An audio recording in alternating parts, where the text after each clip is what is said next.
Sheldon Keefe fired. So I was just on CTV to break it down, but I'll do it for the YouTube here. Keefe, Maple Leafs record, 212, 97, 40 record in 349 regular season games.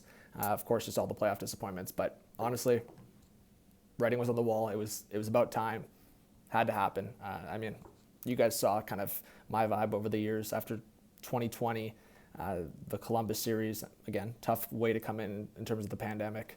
2021, the blown Montreal series being up 3-1. At that point, I think he should have been done. I wasn't calling for his head as much year one, even though the disappointment was there. But other teams have done that. If a coach comes in for 1 year, it doesn't work out. I've seen other teams do that countless times. But the Leafs kept giving him a longer leash, probably in big part to do with Kyle Dubas and the close relationship with Keefe. Like, you don't see that very often, a high rise to the NHL like that. A lot of people thought it was like this bright coach coming in, but really the connections are everything, guys, in this industry. And right there, Keefe going from OHL, AHL, NHL, and one of the biggest franchises, and probably the biggest franchise in terms of NHL. I think when you look at Sheldon Keefe, he really got a quick rise to the league, and he'll probably get other opportunities in this league, maybe with his buddy Kyle Dubas, but I think this was long overdue.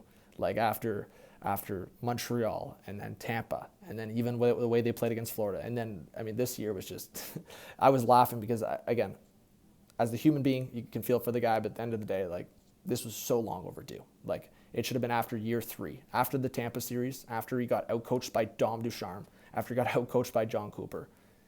He should have been done.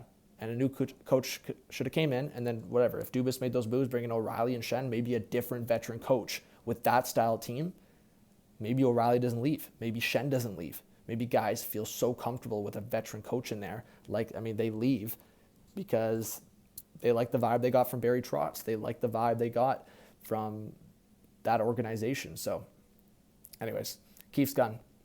End of story. I do think that Craig Berube is the favorite here. I'm sure there's other names that were going to pop up, but Craig Berube is the guy coming in. He's won a Stanley Cup. And I know some people will be like, well, Keefe, Calder Cup, he's won a couple championships down the road, but National Hockey League, a little bit of a different story. And you know what? Craig Berube's got his things to him, and even all veteran coaches do, whether they don't want to play the younger guys, the smaller, younger guys. So maybe that's a concern for a guy like Nick Robertson, who's already struggling to get in under Sheldon Keefe. But at the end of the day, maybe Berube comes in and molds those guys into National Hockey League players consistently. So I'm ready for a veteran coach. I'm ready for a guy that's won recently.